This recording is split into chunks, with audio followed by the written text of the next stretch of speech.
মোহনপুর এলাকায় নেশা বিরোধী অভিযানে আবারও বড় সাফল্য পেল সিতাই থানার পুলিশ। রাতভর চলা বিশেষ তল্লাশি অভিযানে পুলিশ 4 লক্ষাধিক টাকা মূল্যের ইয়াবা ট্যাবলেট উদ্ধার করতে সক্ষম হয়েছে।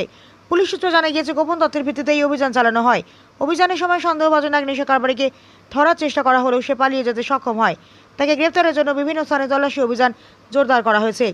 এই ঘটনায় এলাকায় চাঞ্চল্য ছড়িয়েছে। পুলিশের পক্ষ থেকে জানানো হয়েছে, নেশা চক্রের বিরুদ্ধে অভিযান আরও কঠোরভাবে চালানো হবে এবং জড়িতদের দ্রুত আইনের আওতায় আনা হবে। মোহনপুর প্রতিনিধি রিপোর্ট, প্রতিদিন ত্রিপুরা। আমাদের একটা নির্দিষ্ট সোর্সের একটা সর্বমত একটা খবর আসে যে সিরাই থানাধীন গোবিন্দপল্লী এরিয়ায় একটা বাড়িতে প্রচুর পরিমাণ ড্রাগস মজুদ আছে। সেই হিসাবে আমরা দেখুনকা থানা, সিরাই থানা, সিআরপিএফ এবং টিএসআর নিয়ে আমরা ওই বাড়িতে প্রথম কদম করি। এক্সিকিউটিভ ম্যাজিস্ট্রেট নিয়ে যাই। ম্যাজিস্ট্রেটের উপস্থিতিতে তাদের পারমিশন নিয়ে ওই যে স্পেসিফিক ঘটনা, ওই ঘটনাটা আমরা তল্লাশি চালাই, পুরো প্রসিডিউর মেনে তল্লাশি চালাই। তল্লাশিতে প্রায় 2400 ইয়াবা ট্যাবলেট আমরা উদ্ধার করে, যার ওজন ছিল 240 গ্রাম। মূল্য কত হবে আনুমানিক?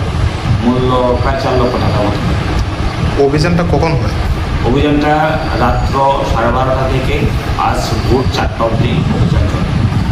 স্যার, অভিযানটা কার বাড়িতে হয়েছে, নামটা কি বলবেন? এটা একটা তদন্ত সাপেক্ষ, আমরা তার জন্য নামটা বলছি না। একটা এনডিপিএস কেস হয়েছে, সেটা পিএস স্পেসিফিক